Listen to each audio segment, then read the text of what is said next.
तो महाराष्ट्र में आज से शुरू हो रही है सख्त पाबंदियां और कोरोना के कहर पर बातचीत करने के लिए हमारे साथ जुड़ गए हैं महाराष्ट्र के चिकित्सा शिक्षा मंत्री अमित देशमुख। अमित देशमुख, आपका बहुत बहुत स्वागत है। मेरा पहला सवाल ये है कि आखिर इतने मामले बढ़ कैसे गए, सरकार से चूक कहाँ हुई?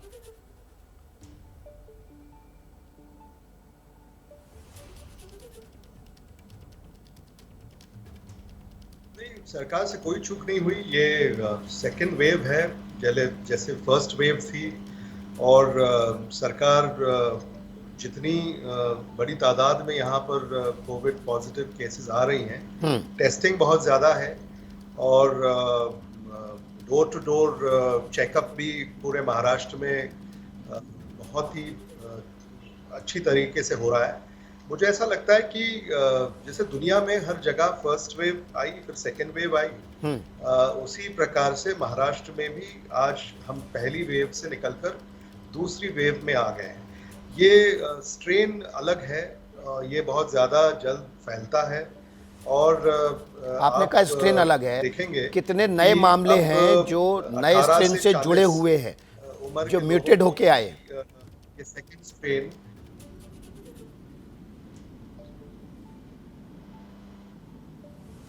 नहीं, ये स्ट्रेन जैसे अमरावती में ये शुरू हुआ और ये स्ट्रेन बदलता रहता है और पूरी दुनिया इसका मुकाबला कर रही है, भारत इसका मुकाबला कर रहा है।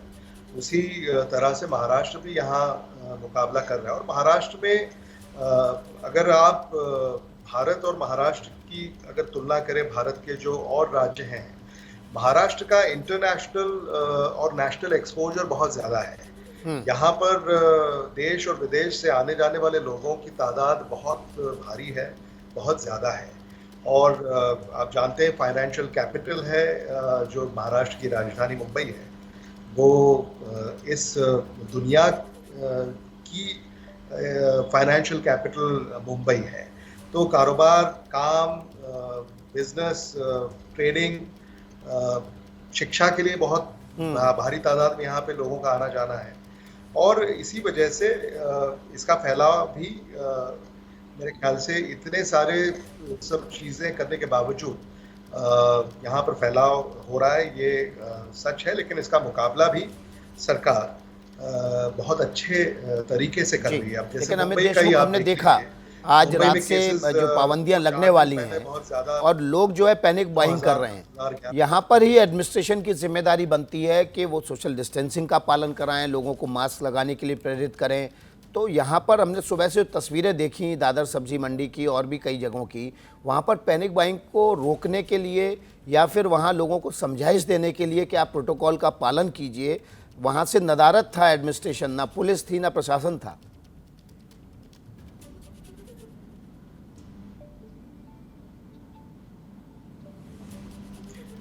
नहीं, आपको ये भी समझना पड़ेगा कि ये बहुत ही अभूतपूर्व परिस्थिति है। ऐसी जो महामारी है ये पहले हमने कभी देखी नहीं, मतलब लोगों ने भी नहीं देखी। साल भर से अब लोग ये सारी चीज़ें कर रहे हैं, लेकिन ये बात सच है कि अब लोगों को ये सब करना शायद बहुत कठिन बनता जा रहा है। शायद उनकी कभी कभी क्या हो जाता है कि मानसिकता में भी ढील आ जाती है। और यही सरकार हमेशा से कह रही है कि हमें सतर्क रहना पड़ेगा। हमने बार बार ये कहा, लेकिन अब अगर इतनी भारी अगर इसका फैलाव हो रहा है और ये मतलब हमारे डॉक्टर हैं या मेडिकल एक्सपर्ट्स हैं, ये भी बहुत कोशिश कर रहे हैं, लेकिन ये कैसा रूप धारण कर लेता है वायरस, ये समझ के बाहर है। मुझे ऐसा लगता है कि वैक्सीनेशन करना और ये जो सारे wear your mask, physical distance and wash your hands, hygiene, यही सब हमें करना पड़ेगा। जब तक इस महामारी पर कोई इलाज नहीं आ जाता, कोई दवा नहीं आ जाती, कोई इम्यूनिटी देने वाली वैक्सीन नहीं आ जाती, तब तक तो हमें इसका सामना ऐसे ही करना पड़ेगा। हाँ, लेकिन एक समस्या और है जिसका सामना आपको करना था और वहाँ पर भी सरकार के भरोसे जगाने की ज़रूरत थी। हमने देखा तस्वीरों में किस तरह से जो प्रवासी मजदूर हैं वो मुंबई छोड़ छोड़ के जा रहे हैं, या महाराष्ट्र के दूसरे शहरों से भी ऐसी तस्वीरें आ रही हैं। यहाँ सरकार की जिम्मेदारी बनती थी उनको समझाने की, उनमें भरोसा जगाने की, और वो नाकामयाब दिख रही है सरकार, इसलिए लोग वापस अपने अपने शहरों को, घरों को लौटते हुए दिखाई दे रहे हैं।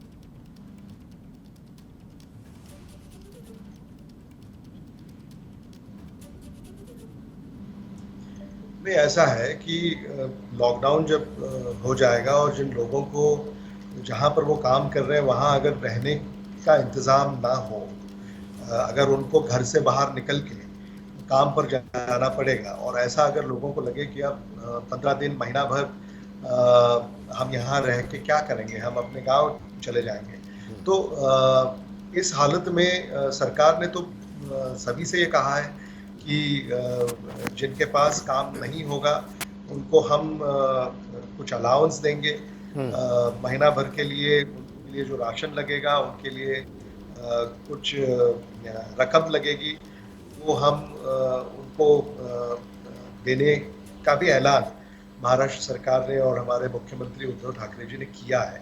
लेकिन इसके बावजूद ऐसा है कि ये सारी चीज़ें ये मतलब व्यक्ति पे निर्भर होती हैं कि अगर उनको ऐसा लगे कि अब महीना भर ये हो रहा है, 3 हफ्ते हो सकता है, 4 हफ्ते हो सकता है, यहीं तो सरकार की जिम्मेदारी बनती थी अमित देशमुख साहब परिस्थिति कि आप भरोसा जगाएं कि नहीं, 15 दिन बाद परिस्थिति से लॉकडाउन जूझना नहीं इसका होगा, काम सरकार आपकी जो रोजमर्रा की जिंदगी है वो सामान्य ढर्रे पर लौट आएगी। यही तो सरकार की जिम्मेदारी बनती थी।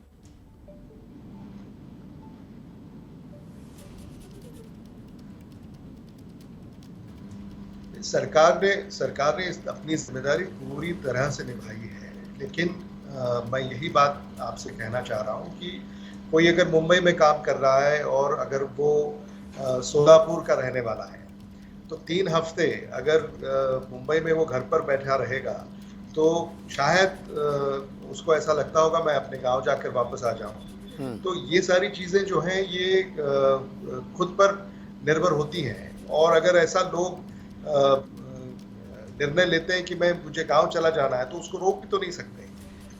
हमने लोगों से अपील की है कि वो यहीं रहें, और आज के आपके चैनल से भी मैं ये महाराष्ट्र सरकार की ओर से अपील करूंगा कि सरकार पूरी तरह उनके साथ खड़ी है, उनको जो मदद लगेगी वो सरकार देने वाली है।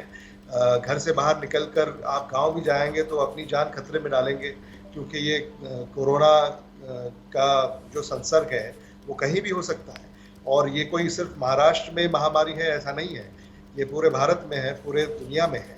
तो इसका मुकाबला हमें सबको मिलकर करना पड़ेगा, और यही कहने की कोशिश हम शुरू से कर रहे हैं। और अगर कोई निजी निर्णय ले लेता है कि किसी को, जैसे मैंने कहा कि पूना में है कोई जिसको शायद भंडारा में जाना है, काम से वो पूना में और भंडारा में जाना है, कोई स्टूडेंट है जो मुंबई में है उसको लातूर आना है, तो ये सारी चीज़ें उनका निजी फैसला होता है। मुझे लगता है कि उस पर सरकार एक सीमा के बाद उस पर निर्बंध लागू करना, मुझे लगता है। चलिए, हम आपकी बात मान लेते हैं, हालांकि सरकार को भरोसा देना चाहिए था इन लोगों को, लेकिन ऐसे लोगों को जो स्टेशन पे थे, सरकार की लाठियां मिली उनको, और पुलिस ने, हमने देखा किस तरह से स्टेशन पर लाठीचार्ज किया। लेकिन मेरा अगला सवाल आप ही के मंत्रालय से जुड़ा हुआ है। आप स्वयं चिकित्सा शिक्षा मंत्री हैं। 35,000 बिस्तर हैं जहां पर अभी मरीज जो है वो ऑक्सीजन पर हैं, और ऐसी सूरत में जब ऑक्सीजन की डिमांड बहुत बढ़ गई है, आप प्रधानमंत्री से गुजारिश कर रहे हैं कि ऑक्सीजन की सप्लाई बढ़ाई जाए। मेरा सवाल ये है कि महाराष्ट्र में ऑक्सीजन प्रोडक्शन की यूनिट कितनी है? क्या सरकार कोशिश करेगी कि वहाँ पर ऑक्सीजन का जो प्रोडक्शन है वो बढ़ाया जाए?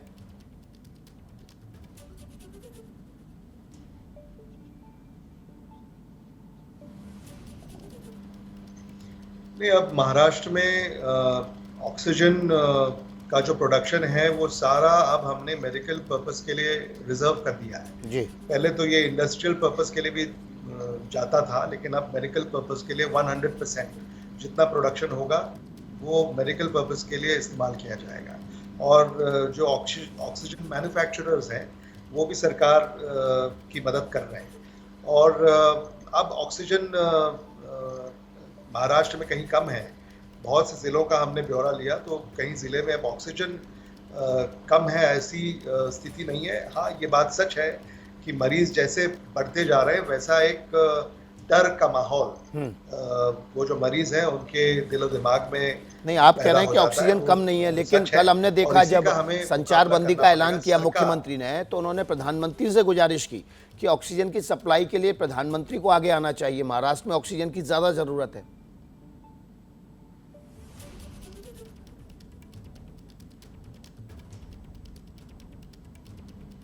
ये बात सच है क्योंकि आज जितना आंकड़ा है मरीजों का, उसके लिए और आने वाले कुछ दिनों तक जो आंकड़ा मरीजों का आने का अनुमान है, उसके लिए हमने ऑक्सीजन की पूरी तैयारी करी है। अब ये लॉकडाउन भी इसीलिए किया है कि ये आंकड़ा कम हो। ये आंकड़ा अगर और ज़्यादा बढ़ने लगा तो हेल्थ इंफ्रास्ट्रक्चर पे भारी तनाव आ सकता है। जैसे आपने दिल्ली सरकार का भी कहना आप सुना होगा। शुरू में उन्होंने कहा था कि लॉकडाउन की ज़रूरत नहीं है, लेकिन फिर उन्होंने कहा कि अगर हेल्थ इंफ्रास्ट्रक्चर पे अगर ज़्यादा तनाव आएगा, अगर बोझ आएगा तो हमें लॉकडाउन करने का सोचना पड़ेगा। तो ये लॉकडाउन करना ये कोई निजी फैसला नहीं होता, ये साइंटिफिक बेस होता है इसका। और हमारा जो हेल्थ डिपार्टमेंट है उनकी जो सिफारिश रहती है, हमारे जो हेल्थ एक्सपर्ट्स हैं उनकी जो सिफारिश रहती है, उस पर ये निर्णय लिए जाते हैं और उसी पर महाराष्ट्र सरकार ये निर्णय ले रही है। जी, कई जगहों पर हमने देखा कुछ राज्यों में जो एमबीबीएस के छात्र हैं या नर्सिंग के छात्र हैं उनको कोरोना की ड्यूटी पर लगाया गया है, लेकिन उन राज्यों में ऐसी डिमांड आ रही है कि उसके बदले में इन छात्रों को कुछ भी पेमेंट सरकार की तरफ से नहीं मिल रहा है, जबकि आप उनसे काम ले रहे हैं और काम की आवर्स भी जो हैं वो घंटे जो हैं वो 12-12, 14-14 घंटे हैं। क्या सरकार ने आपकी तरफ से, आपकी सरकार ने कोई फंड का इंतजाम ऐसे लोगों के लिए किया है, ऐसे छात्रों के लिए किया है?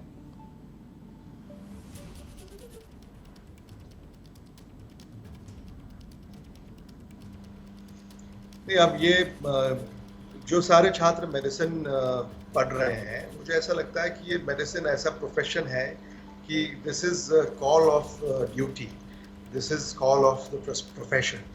तो जैसे वो कोरोना के मरीजों को देख रहे हैं या उनका इलाज कर रहे हैं या इलाज करने में जो काम कर रहे हैं, मुझे ऐसा लगता है कि वो जो काम कर रहे हैं उनका जितना यहाँ पर मतलब उनके आभार व्यक्त किए जाए उतने कम है। लेकिन उनके लिए अब इंश्योरेंस कवर हमने दिया है। वो जो काम यहाँ कर रहे हैं उनके लिए काम का जो काम के बदले में जो उनको मानधन दिया जाता है उसमें भी हमने बढ़ोतरी लाई है। और हेल्थ वर्कर्स ये कोरोना पैंडेमिक में हमें ऐसा पता चला कि ये सबसे ऊपर आते हैं जी, और ये सभी अब जान गए हैं, तो उनके लिए एक आखिरी सवाल आपसे लूंगा मैं सारी देशमुख साहब।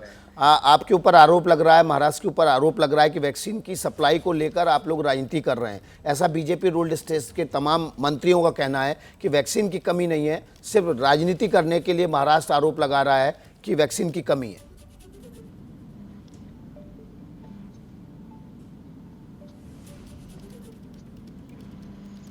नहीं, मुझे लगता है ये बात सच नहीं है।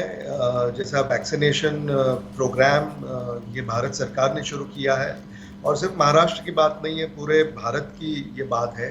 अगर डॉक्टर्स और मेडिकल एक्सपर्ट्स और मीडिया हेड्स, एडिटोरियल हेड्स, राजनीतिक नेता अगर सारे ये कह रहे हैं कि वैक्सीनेशन और इसकी जो गति है बढ़ानी चाहिए, तो मुझे लगता है कि उसमें कुछ गलत नहीं है। अगर मुंबई में वैक्सीन कम पड़ रहा है या पटना में कम पड़ रहा है या हैदराबाद में कम पड़ रहा है या बेंगलुरु में कम पड़ रहा है तो या दिल्ली में कम पड़ रहा है, मुझे ऐसा लगता है कि जिसकी जिम्मेदारी जिस भारत सरकार ने ली है उन्होंने उठानी चाहिए। और हमारा यही कहना है कि अगर जल्द से जल्द वैक्सीनेशन हमारे जनता का करना है, हमारे पॉपुलेशन का करना है, तो हमारा इंफ्रास्ट्रक्चर हफ्ते में 40 लाख लोगों को वैक्सीनेशन हम दे सकते हैं, तो उतना वैक्सीन आप हमें दीजिए। तो ऐसे कई राज्यों ने अपनी मांग भारत सरकार के सामने रखी है। जी, मुझे उनमें से लगता है कि महाराष्ट्र भी वो शामिल है। बहुत कोशिश बहुत कर ही शुक्रिया रहे हैं। अमित देशमुख साहब, समय की कमी है इसलिए और ज़्यादा सवाल मैं आपसे नहीं ले पाऊंगा, लेकिन बहुत बहुत शुक्रिया एबीपी न्यूज़ से जुड़ने के लिए।